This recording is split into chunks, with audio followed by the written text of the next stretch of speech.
Assalamualaikum warahmatullahi wabarakatuh. Innal hamdalillah nahmaduhu wa nasta'inuhu wa nastaghfiruh wa na'udzu billahi min syururi anfusina wa min sayyiati a'malina. May yahdihillahu fala mudilla lah wa may yudlil fala hadiyalah. Wa asyhadu an la ilaha illallah wahdahu la syarikalah wa asyhadu anna Muhammadan abduhu wa rasuluh. Allahumma salli wa sallim wa barik ala nabiyyina Muhammad wa ala alihi wa sahbihi wa man tabi'ahum bi ihsanin ila yaumiddin, amma ba'du. Alhamdulillah, ma'asyiral muslimin, ma'asyiral ikhwa wal akhwat fid din rahimakumullah, kaum muslimin, para pemerhati Roja TV dan Radio Roja dimanapun antum berada. Alhamdulillah, kita bersyukur kepada Allah subhanahu wa ta'ala atas semua limpahan nikmat dan karunia-Nya yang mempertemukan kita kembali di dalam majelis ilmu yang mulia untuk mengkaji dan membahas keutamaan mempelajari agama Allah subhanahu wa ta'ala, keutamaan mengambil bagian Nabi dan para salatu wassalam. Kita bertemu kembali dalam lanjutan pembahasan kita mengkaji kitab yang sangat bermanfaat, kitab Miftahu Daris Sa'adah wa Mansyuru Walayati Ahli Ilmi wal Iradah, Syamsuddin Abu Abdullah Ibnu Qayyim al-Jauziyah rahimahullah ta'ala, di pembahasan Al-Ilmu Fadluhu wa Syarafuhu. Alhamdulillah, kita masih membahas tentang segi-segi keutamaan dan kemuliaan mempelajari ilmu agama. Saat ini kita masih melanjutkan pembahasan di poin atau segi keutamaan ilmu yang 107, yang ke-107. Lanjutan dari pernyataan atau ucapan dari sahabat yang mulia Ali bin Abi Thalib radhiyallahu ta'ala anhu ketika memberikan wasiat kepada muridnya Humail ibnu Ziyad rahimahullahu ta'ala. Baik, sekarang lanjut kita masih pembahasan dari ucapan beliau yang sangat panjang yang diterangkan dengan rinci oleh Ibnu Qayyim rahimahullahu ta'ala di dalam pembahasan ini. Kemudian ya, Ali bin Abi Thalib radhiyallahu ta'ala anhu selanjutnya berkata, wa qauluhu, Ibnu Qayyim rahimahullahu ta'ala mengatakan, adapun ucapan selanjutnya, ucapan Ali bin Abi Thalib radhiyallahu ta'ala anhu, mahabbatul ilmi awil alimi dinun yudanu biha.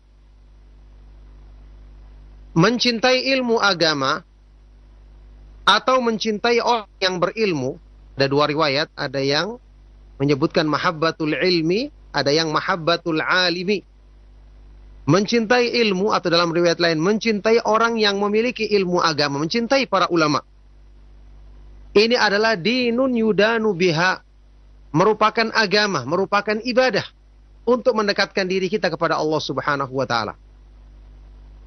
Ya, ini mencintai ilmu, karena ilmu ini adalah petunjuk Allah untuk membimbing kita meniti jalan Allah, atau mencintai orang yang berilmu karena keilmuannya. Karena mereka lah orang-orang yang mewarisi para nabi dan para rasul alaihi wassalatu wassalam. Innal ulama warathatul anbiya. Sesungguhnya orang-orang yang berilmu adalah pewaris para nabi, kata Rasulullah sallallahu alaihi wasallam di dalam hadis yang sahih, ya. Maka mencintai mereka, mencintai orang yang berilmu karena ilmu yang dibawanya, ini adalah dinun, termasuk agama, bagian dari ibadah, ketaatan kepada Allah. Yudanu biha, untuk beribadah kepada Allah subhanahu wa ta'ala, mendekatkan diri kepadanya. Subhanallah, ini keutamaan yang besar. Ya. Kata Ibnu Qayyim rahimahullah ta'ala menjelaskan makna ucapan sahabat Ali bin Abi Thalib radhiyallahu ta'ala anhu ini, li'annal ilma mirathul anbiya'i wal ulama'u wurrathuhum, famahabbatul ilmi wa ahlihi mahabbatun limirathil anbiya'i wa warathatihim, wa bughdul ilmi wa ahlihi bughdun limirathil anbiya'i wa warathatihim. Karena ilmu adalah warisan para nabi alaihi wassalatu wassalam. Inilah yang diwariskan oleh para nabi alaihi wassalatu wassalam. Dan orang-orang yang berilmu adalah ahli waris para nabi. Yani seharusnya mereka mewarisi ilmu. Para nabi alaihi wassalatu wassalam juga mewarisi kebaikan-kebaikan akhlak mereka. Ini seharusnya, ya. Dan inilah yang Allah subhanahu wa ta'ala jadikan sebagai kemuliaan orang-orang yang berilmu. Cukup dikatakan sebagai pewarisnya para nabi. Ini menunjukkan dekatnya kedudukan mereka dari para nabi dan para rasul, dalam artian setelah para nabi dan para rasul, tingkatan yang paling utama adalah tentu orang-orang yang mengambil ilmu mereka dan menyebarkannya di kalangan manusia. Baik. Jadi, karena ilmu adalah warisan para nabi, maka mencintai ilmu dan pemiliknya, mencintai ilmu dan orang-orang yang berilmu, ini berarti mencintai warisan para nabi dan ahli waris mereka.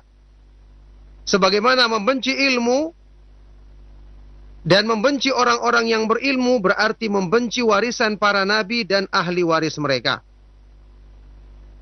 Subhanallah, berarti ini merupakan bagian dari ibadah. Makanya kita mengetahui menuntut untuk ibadah yang paling afdal.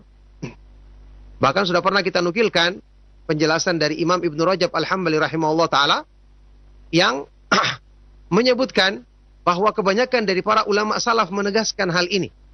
Anna talabal ilmi afdalu min nawafilil ibadat. Menuntut ilmu, keutamaannya, pahalanya lebih tinggi, lebih utama dibandingkan amalan-amalan ibadah yang sunnah.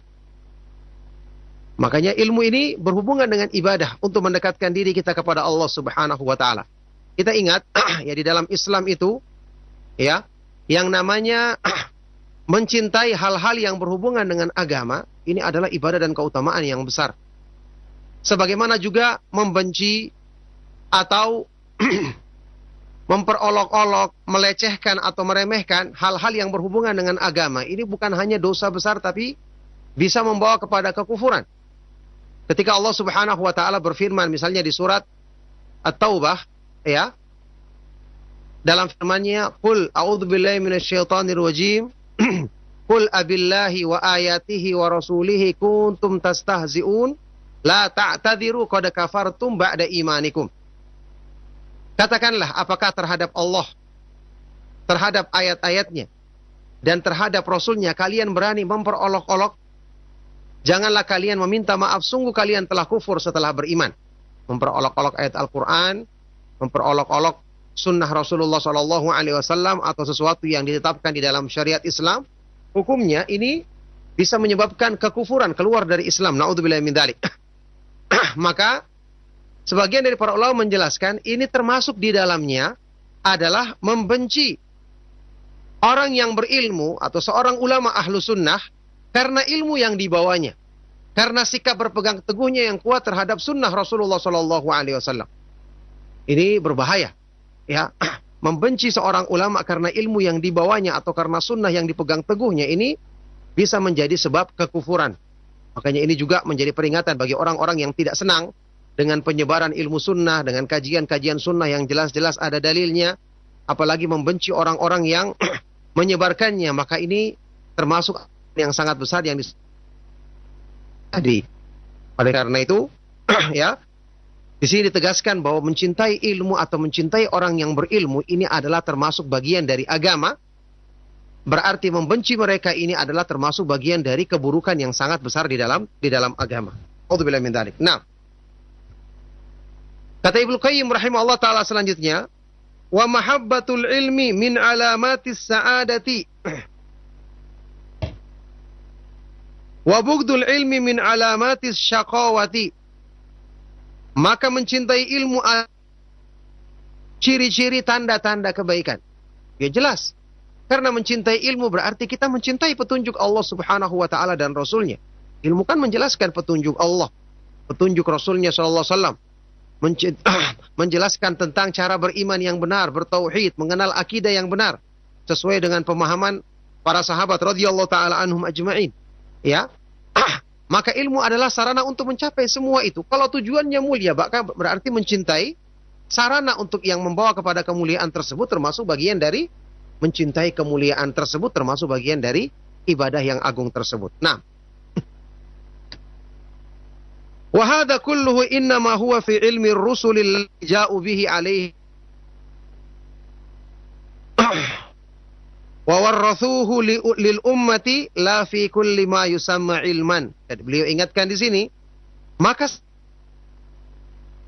hanyalah tertuju pada ilmu yang dibawa oleh para rasul alaihi wassalatu wassalam.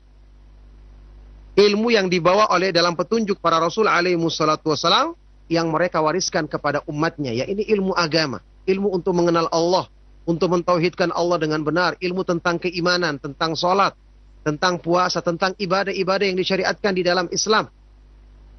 Ya, bukan tertuju pada semua yang dinamakan ilmu. Jelas, ya. Kita sudah sering sebutkan dalil dari sabda Rasulullah SAW, hadis riwayat Bukhari Muslim yang juga sudah kita lewati, termasuk keutamaan ilmu. Rasulullah SAW bersabda, "Man yuridillahu bihi khairan yufaqihu fi ad-din." Barang siapa yang Allah kehendaki baginya kebaikan, maka Allah jadikan dia faqih, faham dalam urusan agamanya. Berarti maksudnya yang dipuji adalah ilmu agama yang diwariskan oleh para nabi dan para rasul alaihi wassalatu wassalam. Maka ini kabar gembira bagi orang-orang yang semangat mempelajari sunnah Rasulullah sallallahu alaihi wasallam. Maka yang dijadikan mencintai mereka, mencintai apa yang mereka lakukan, bagian dari ketaatan kepada Allah Subhanahu wa taala. Nah, baik. Ibnu Qayyim rahimahullah taala selanjutnya berkata, wa aidan fa inna mahabbatal ilmi tahmilu ala ta'allumihi wattiba'ih. Wa dzalika huwa ad-dinu wa bughdhuhu yanha an ta'allumihi wattiba'ihi wa dzalika huwa asy-syaqa'u wad-dhalalu.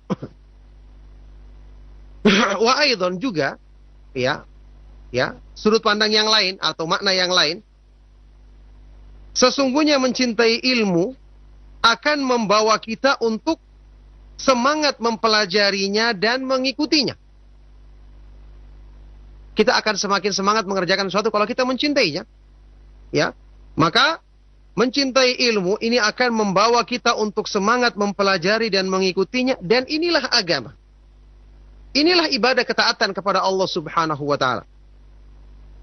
Sementara yang namanya membenci ilmu ini akan mencegah kita dari mempelajari dan mengikutinya, dan inilah yang merupakan kecelakaan, kebinasaan, dan kesesatan. Maka jelas sekali, orang yang mencintai ilmu, berarti dia mencintai agama, dia akan semangat mempelajarinya, semangat memahaminya, kemudian semangat mengamalkannya. Sebaliknya orang yang membencinya akan menjauhi ilmu dan menjauhi agama, yang ini merupakan kebinasaan dan kesesatan. Na'udzubillah min dzalik. Baik, wa aidan, dan juga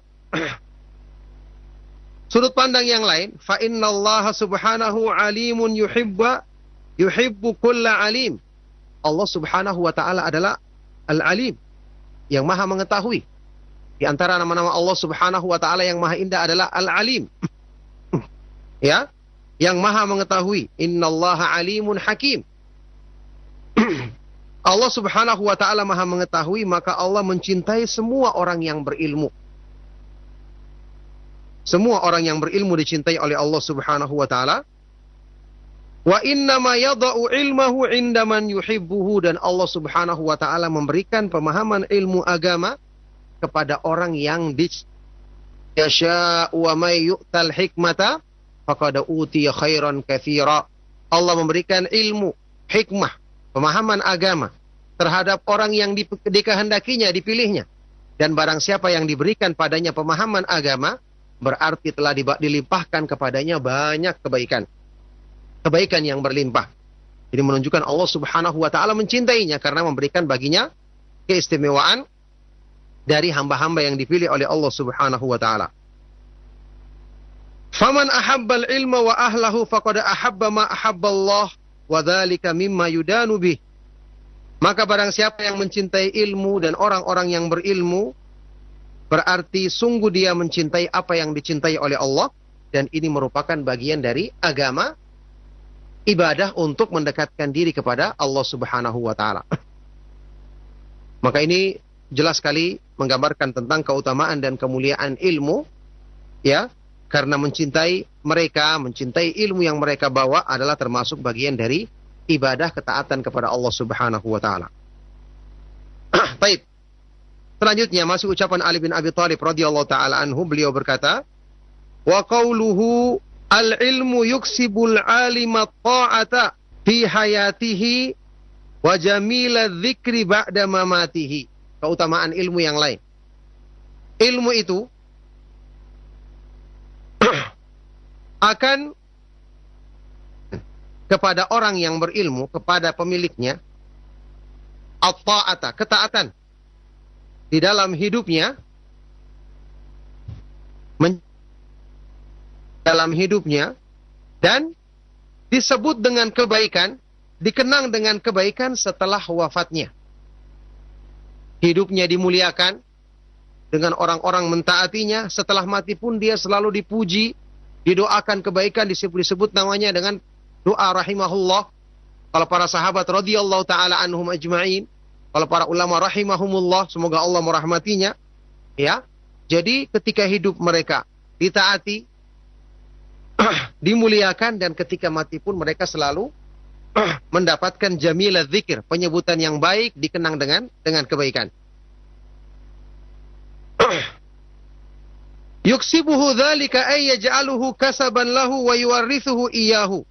Maknanya yuksibuhu di sini maksudnya adalah menjadikan itu sebagai kasab, sebagai hasil yang didapatkannya atau diwariskan kepadanya. Wa yuqalu kasabahu dzalika izzan wa ta'atan wa aksabahu lugatan. Juga dikatakan ya, kasabahu dzalika, bisa aksabahu, bisa kasabahu. Kasabahu dzalika izzan wa ta'atan wa aksabahu, dua-duanya boleh.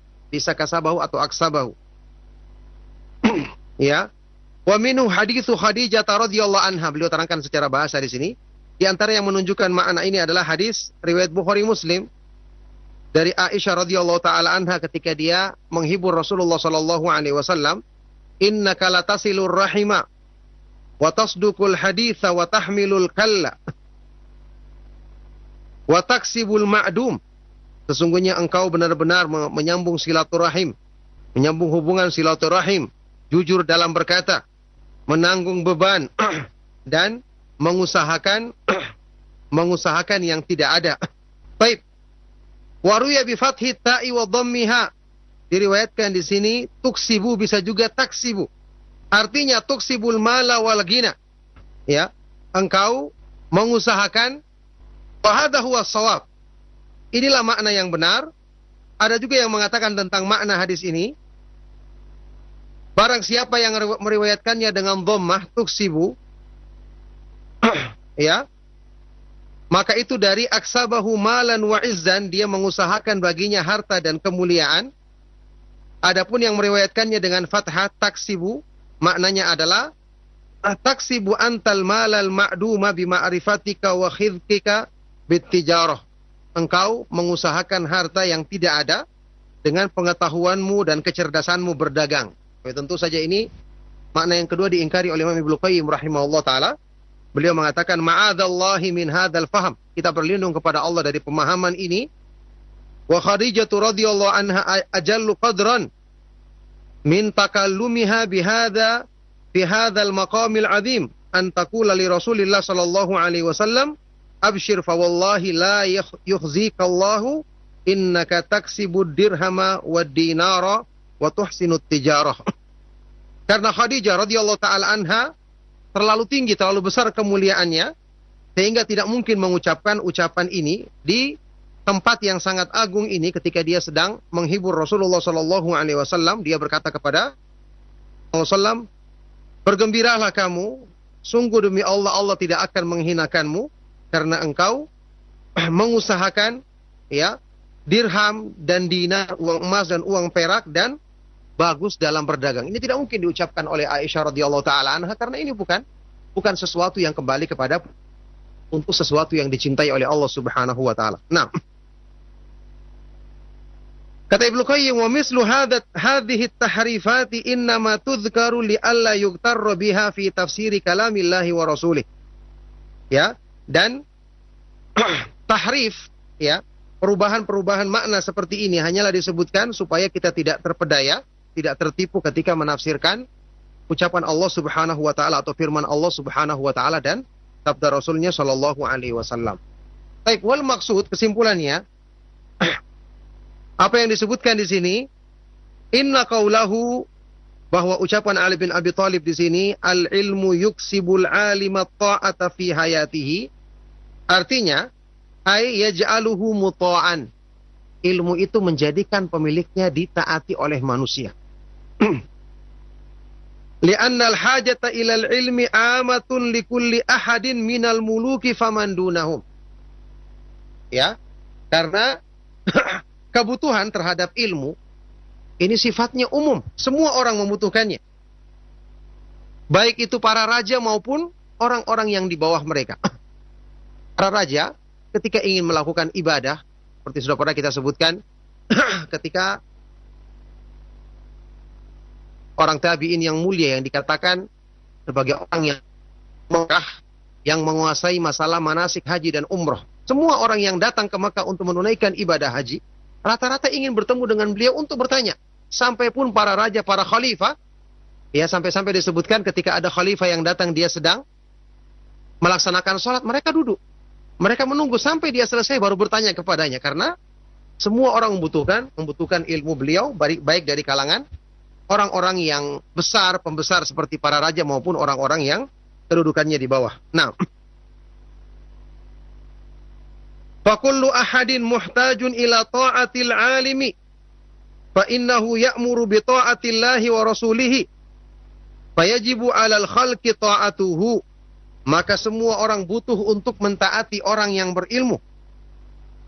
Karena orang yang berilmu memerintahkan kita untuk taat kepada Allah dan Rasulnya.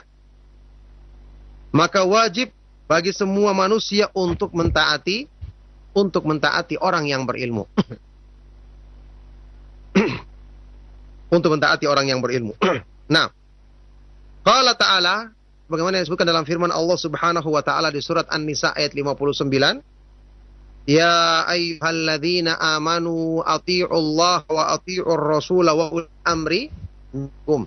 Wahai orang-orang yang beriman, taatlah kamu kepada Allah dan taatlah kamu kepada Rasulnya Shallallahu Alaihi Wasallam dan kepada orang-orang yang memegang urusan di antara kamu.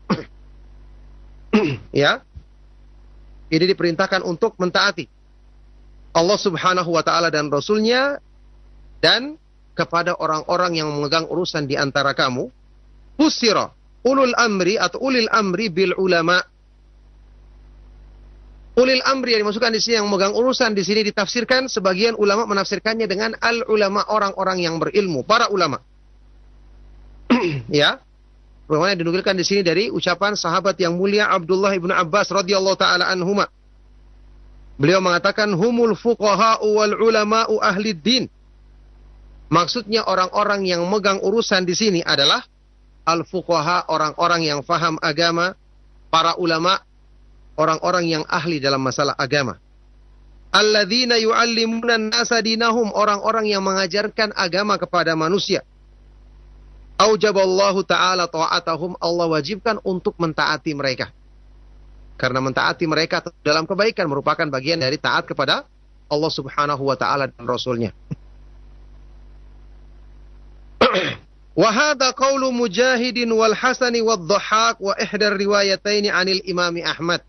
Dan ini adalah pendapat juga yang dikemukakan oleh Imam Mujahid Jabir al-Makki, kemudian Imam Al-Hasan Al-Basri, juga Imam Ad-Dhahhak, dan salah satu riwayat dari Al-Imam Ahmad bin Hanbal rahimahumullahu ta'ala.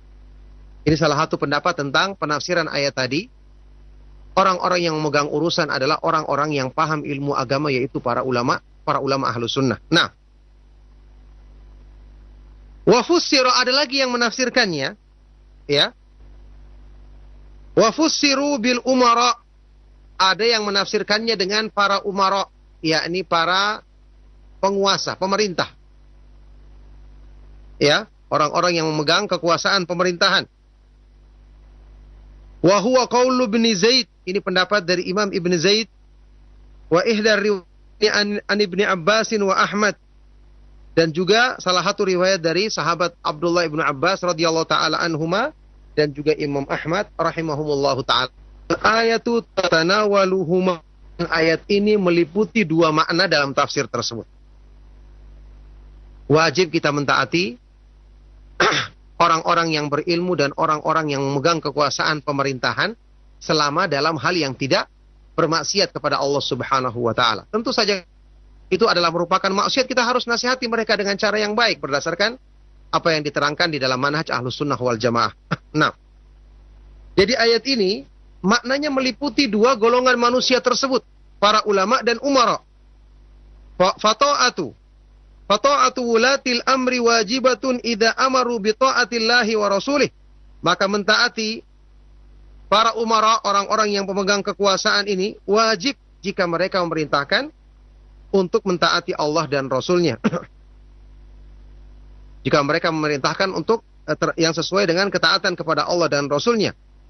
Wa ta'atul ulama'i kadzalik, sebagaimana demikian juga hukumnya mentaati atau mengikuti para ulama. Nah, jadi perintah di ayat ini meliputi dua-duanya. Fal alimu bima jaa'a bihi rasulu al alimu bihi atwa'u fi ahlil ardi min kulli ahad. Kata beliau, maka orang yang berilmu memahami petunjuk yang dibawa oleh para rasul, memahami petunjuk yang dibawa oleh Rasulullah sallallahu alaihi wasallam, orang yang berilmu tentang sunnah Rasulullah sallallahu alaihi wasallam dan mengamalkannya, ya, dia adalah orang yang paling ditaati oleh penduduk bumi dibandingkan siapapun. Dan kita lihat bedanya ketaatan kepada orang yang berilmu dengan ketaatan kepada orang yang punya kekuasaan. Kalau ketaatan ke orang yang berilmu itu dari hati dilakukan. Karena mereka tidak memaksa. Tidak menyiksa orang yang melanggar ketaatan tersebut. Beda dengan penguasa, mereka bisa menggunakan kekerasan untuk menyuruh orang mentaatinya, yang kadang-kadang orang mentaati hanya sekedar lahirnya saja, tidak dari hati mereka. Beda dengan ketaatan kepada orang yang berilmu, itu lahir dari hati. Nah, maka mereka dikatakan di sini adalah orang yang paling ditaati di kalangan penduduk bumi dibandingkan siapapun. فَإِذَا مَاتَ أَحْيَا اللَّهُ ذِكْرَهُ وَنَشَرَ لَهُ فِي الْعَالَمِينَ أَحْسَنَ الثَّنَاءِ. Mana mereka ilmu ini ketika dia mati, Allah tetap hidupkan penyebutannya. Tetap jadikan di kalangan manusia. Dan Allah Subhanahu wa taala menyebutkan pada semua makhluk di alam semesta ini, ya, ahsanats sana, pujian yang baik untuk orang yang berilmu ini meskipun dia telah wafat. Fal alimu ba'da wafatihi maitun wa huwa hayyun bainan nas. Maka orang yang berilmu ya, setelah dia meninggal pun, setelah meninggal dia adalah benar mayit, sudah mati tapi tetap hidup di kalangan manusia. Wal jahilu fi hayatihi hayyun wa huwa mayyitun bainan nas. Sementara orang yang jahil, ketika dia sedang hidup saja, hanya badannya yang hidup, tapi hakikatnya dia telah mati di kalangan manusia. Ini kita ingat ucapan tadi, ini kelanjutan dari ucapan Ali bin Abi Thalib di dalam pernyataan di atas tadi, bahwa orang yang berilmu, ilmu itu akan menjadikannya ditaati, selalu disebut-sebut dengan kebaikan, selalu ditaati di kalangan manusia semasa hidupnya, dan setelah wafat pun dia selalu disebut-sebut dengan penyebutan yang baik, selalu dipuji dengan pujian yang baik. Beda dengan orang yang jahil, biar dia masih hidup tapi dia telah mati di kalangan manusia.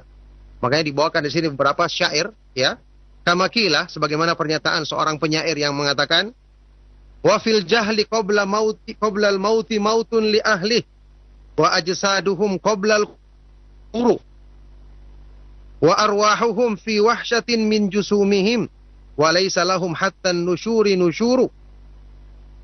Dan pada kebodohan, kejahilan, sebelum orangnya mati, dia terlebih dahulu mati di hadapan manusia. Dan tubuh-tubuh mereka sebelum dimasukkan ke dalam kuburan telah menjadi kuburan bagi jiwa mereka. Karena mereka tidak punya ilmu, maka jiwanya mati, dikubur di dalam badannya. Wa arwahuhum, jiwa-jiwa mereka ya, merasakan takut di dalam tubuh mereka sendiri. Wa laisa lahum hatta nusyuri nusyuru, dan mereka tidak akan dibangkitkan kecuali pada hari kebangkitan nanti. Nah, mereka tidak akan sadar kecuali nanti pada hari kebangkitan baru mereka sadar, yang ketika itu tidak bermanfaat lagi penyesalan atau kesadaran. Wa qala akhar, penyair yang lain berkata, qad mata qaumun wa ma matat makarimuhum wa 'asha qaumun wa hum fin nasi amwatu. Ini perumpamaan orang yang berilmu dan orang yang jahil. Qad mata qaumun, ada satu kaum yang telah mati tapi kebaikan-kebaikan akhlak mereka tidak pernah mati. Selalu dikenang, selalu dipuji-puji, selalu disebut. Padahal mereka telah mati, tubuh mereka. Wa asya qaumun, sementara ada kaum lain yang mereka masih hidup, padahal mereka dianggap telah mati di kalangan manusia. Wa qala akhar, penyair yang lain berkata, wa ma dama dzikrul abdi bil fadli bakian, fadzalika hayyun wa huwa fit turbi haliku.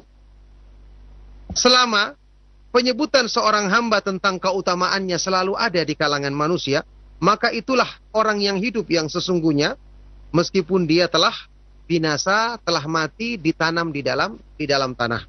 Nah, kata Ibnu Qayyim selanjutnya menjelaskan, wa man ta'ammala ahwala a'immatil Islam ka a'immatil hadits wal fiqh kaifahum tahta at-turabi wa hum fil alamina ka'annahum ahya'un bainahum lam yufqadu minhum illa suwarahum wa illa fadhikruhum wa hadithuhum wa thana'u alaihim ghairu munqati'. Kata beliau, barang siapa yang memperhatikan, membaca dan merenung tentang keadaan para imam-imam dalam Islam, para imam ahlus sunnah, seperti imam-imam ahli hadis dan ahli fikih, bagaimana meskipun mereka telah dikuburkan di dalam tanah, tapi di alam semesta seolah-olah mereka masih hidup di kalangan manusia. Tidak ada yang hilang dari diri mereka kecuali hanya fisik mereka saja.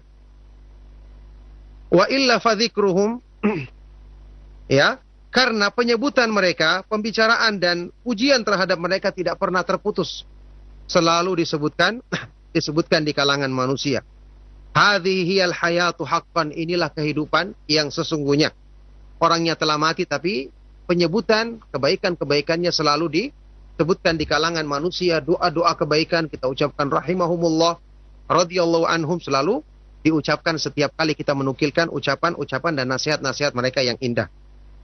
Hatta udda dzalika hayatan thaniyah, sampai-sampai ini bisa dianggap sebagai kehidupan yang kedua bagi mereka.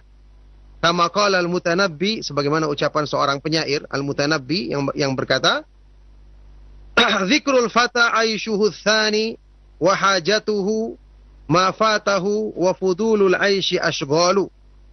Ya, seorang pemuda yang selalu disebutkan dan dikenang itu adalah kehidupannya yang kedua. Wa hajatuhu ma fatahu, sedangkan hajatnya adalah apa yang luput dari dirinya. Wa fudulul aishi ashghalu, dan kehidupan yang sia-sia itulah kesibukan yang melalaikan.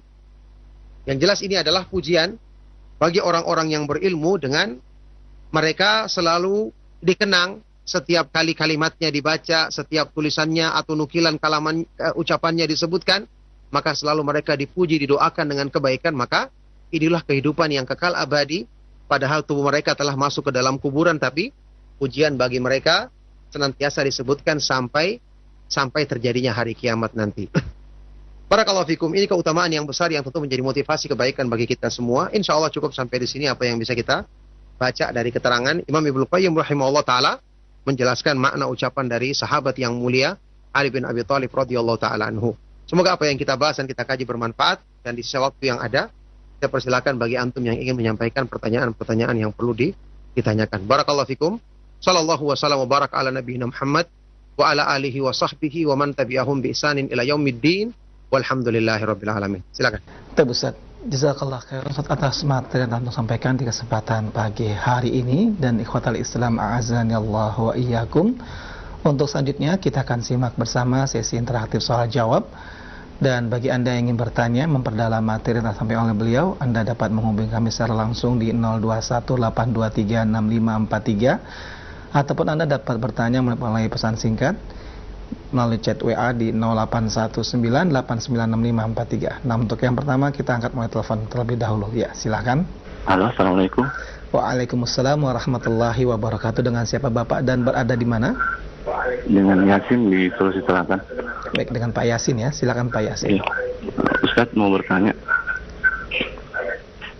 Ya, langsung Pak. Mohon maaf tidak perlu mendengarkan lewat televisi kembali, atau mungkin tolong dikecilkan terlebih dahulu televisinya.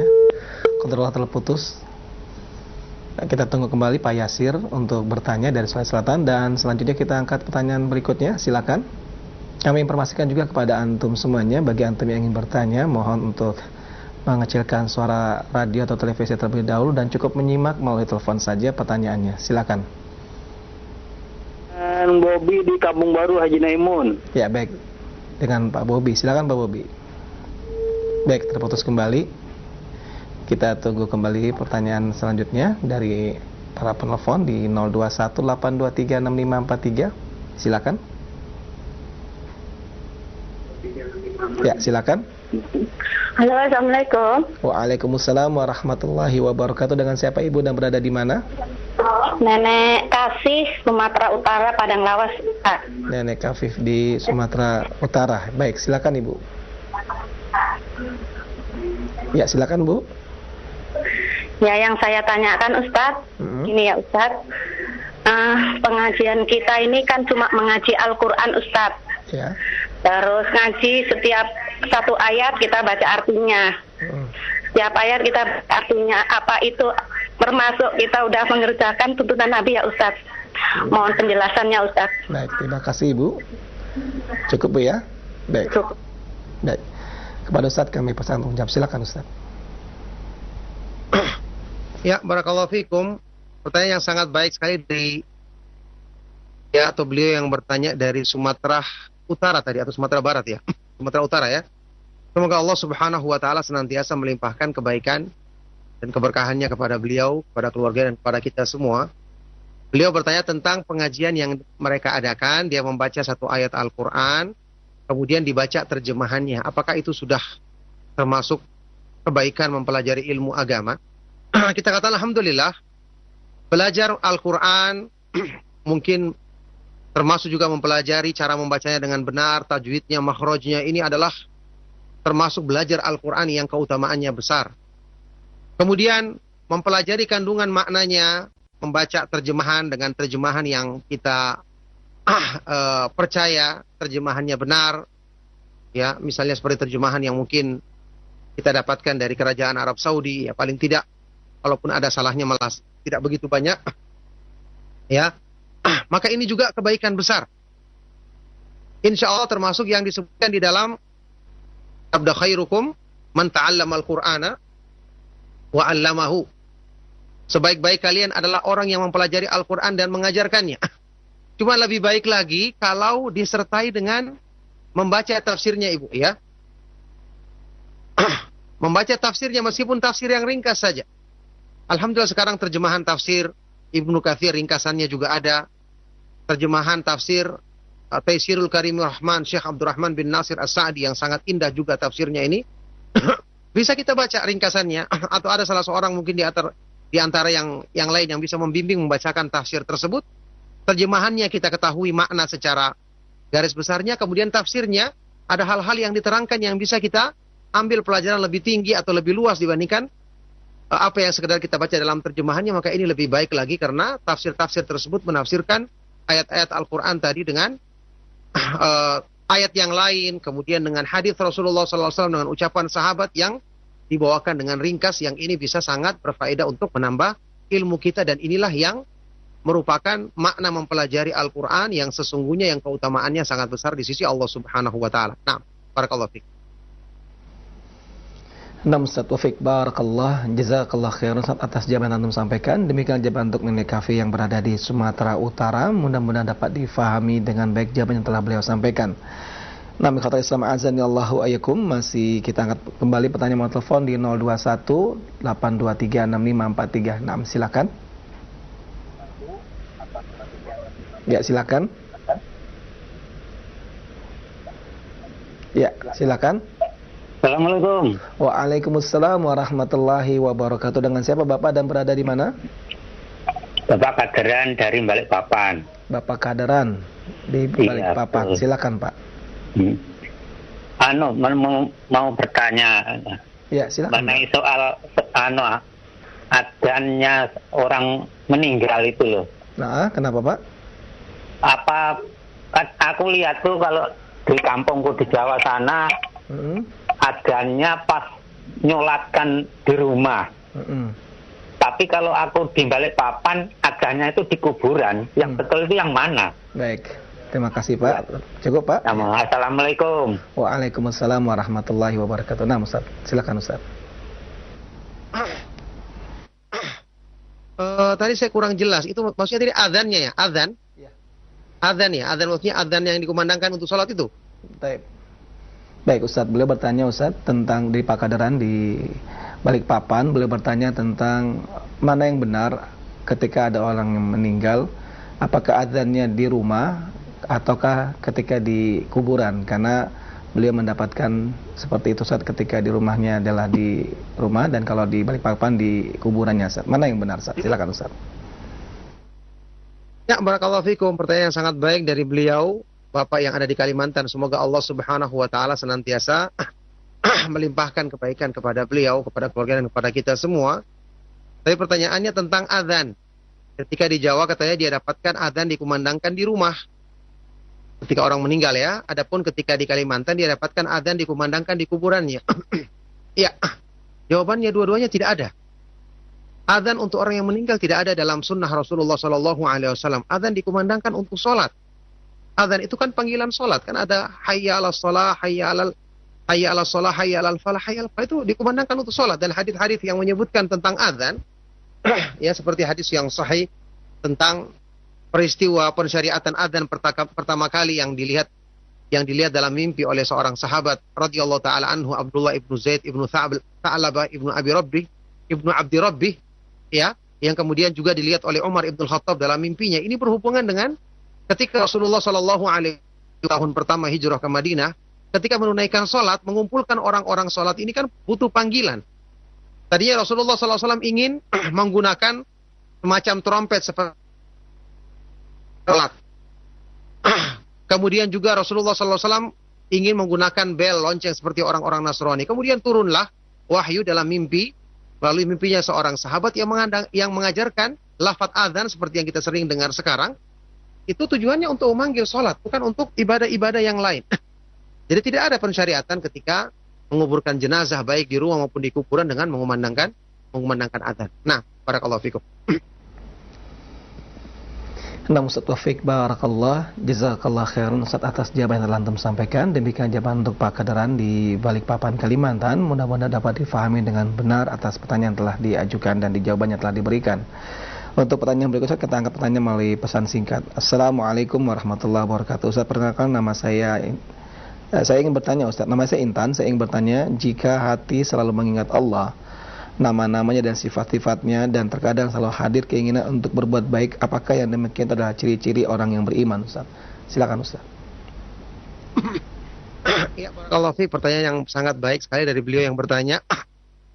Ibu Intan kalau nggak salah tadi namanya. Semoga Allah Subhanahu wa taala senantiasa melimpahkan kepada keluarga dan kepada kita semua. Ya, orang yang selalu mengingat Allah, mengingat kemahindahan nama-namanya, sifat-sifatnya, kemudian timbul dorongan untuk berbuat kebaikan, apakah ini merupakan ciri-ciri orang yang beriman? Insya Allah itu merupakan ciri-ciri orang yang beriman. Karena dengan kita ingat kepada Allah Subhanahu wa taala, kita merenungkan kemahindahan nama-namanya, kemahatinggian sifat-sifatnya, menjadikan kita mencintai Allah, menjadikan kita merasa rindu untuk mendekatkan diri kepada Allah, yang dengan itulah kita berusaha atau semangat merindukan untuk menjalankan ibadah ketaatan kepada Allah Subhanahu wa taala, yang itu adalah sebab yang akan mendekatkan kita kepada Allah Subhanahu wa taala. Makanya merindukan perjumpaan dengan Allah Subhanahu wa taala ini ciri-ciri orang yang beriman. Sewaktu ini kita wujudkan dengan selalu mendekatkan diri kita kepadanya, selalu beribadah kepadanya, selalu melaksanakan sholat, berzikir, membaca Al-Quran, ya. Kemudian tentu perjumpaan dengan Allah Subhanahu wa taala yang paling besar adalah ketika di dalam surga nanti bertemu dan memandang wajah Allah Subhanahu wa taala, yang itu merupakan kenikmatan yang tertinggi.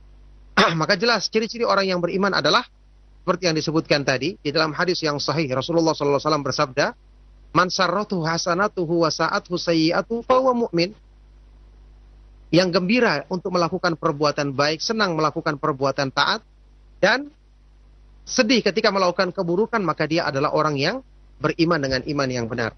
Nah, oleh karena itu, kerinduan untuk menjalankan ibadah setelah kita merenungkan tentang Allah Subhanahu wa taala, kemahaindahan nama-nama kesempurnaan sifat-sifatnya, ini merupakan ciri-ciri orang yang beriman insyaallah. Nah, barakallahu fikum.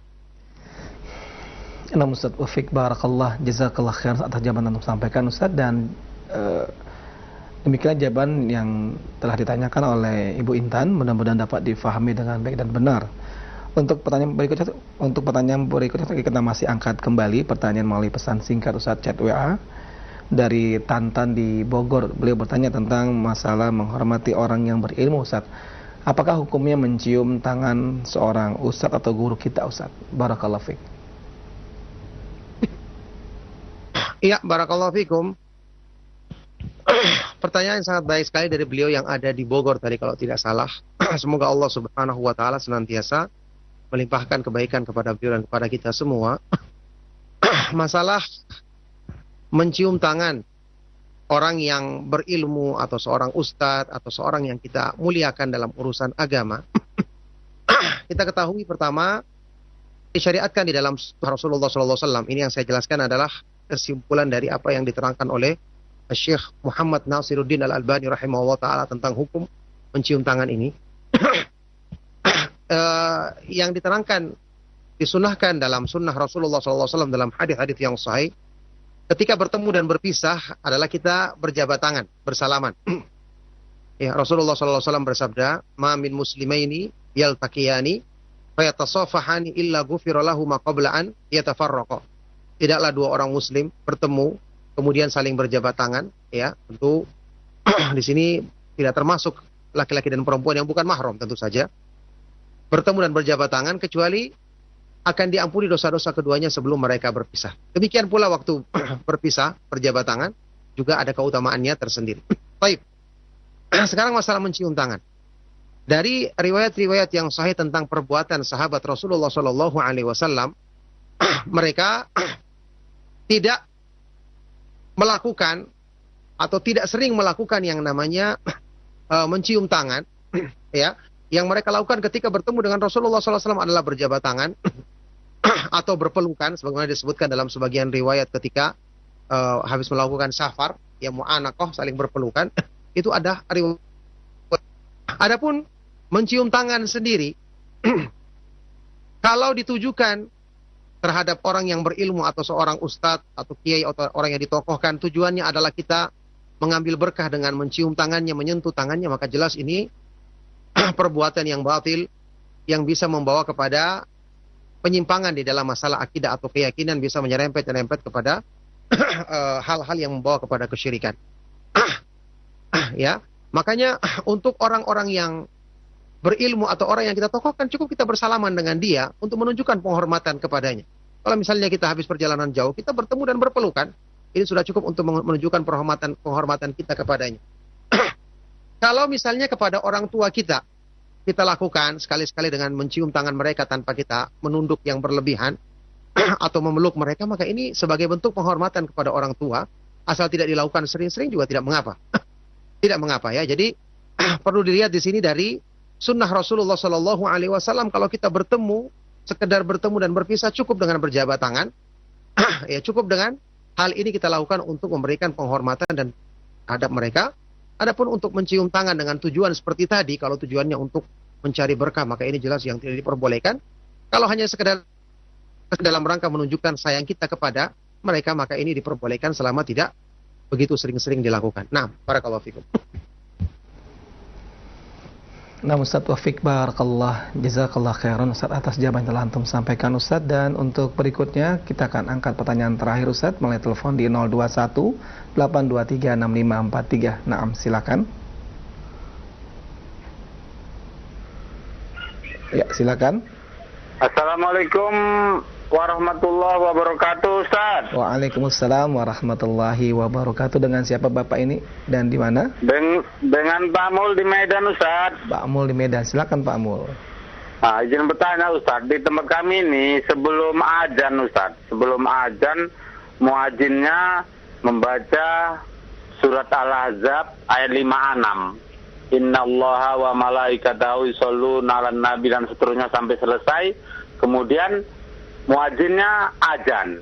Itu apa ada dalilnya itu, Ustaz? sebelum azan membaca surat Al-Ahzab ayat 56 itu Ustaz. Baik, terima kasih Pak Mulyono. Cukup Pak ya? Terima kasih Ustaz, semoga bertambah ilmu kami Ustaz. Assalamualaikum warahmatullahi wabarakatuh. Waalaikumsalam warahmatullahi wabarakatuh. Dan kepada Ustaz kami persilahkan. Ya, barakallahu fikum. Pertanyaan yang sangat baik sekali, Masya Allah ya, yang sangat semangat dari beliau, Pak Mul yang ada di Medan. Semoga Allah subhanahu wa ta'ala senantiasa melimpahkan kebaikan kepada beliau, kepada keluarga dan kepada kita semua. Ya, beliau tadi bertanya, salah seorang muadzin yang sebelum mengumandangkan azan membaca ayat tertentu, ayat di Inna ya ayyuhalladzina amanu sallu alaihi wa sallimu taslima. Apakah ini ada dalilnya? Jawabannya Pak Mul, tidak ada dalilnya. Tidak ada ucapan tertentu yang diucapkan sebelum mengumandangkan azan. Ya, ada lagi nanti akan membaca bacaan yang lain yang mereka anggap itu ya karena pandangan mereka yang penting bacaan ini bagus-bagus saja. Tapi tidak dilakukan oleh Rasulullah SAW dan para sahabatnya. Padahal kaidahnya laukana khairan la sabaquna ilaih. Seandainya itu kebaikan pasti mereka lebih dahulu melakukannya dibandingkan kita. Mereka adalah orang yang paling semangat berbuat kebaikan, paling cinta kepada kebaikan. Bilal radhiyallahu taala anhu, muadzinnya Rasulullah sallallahu alaihi wasallam, Ibnu Ummi Maktum juga muadzinnya Rasulullah sallallahu alaihi wasallam.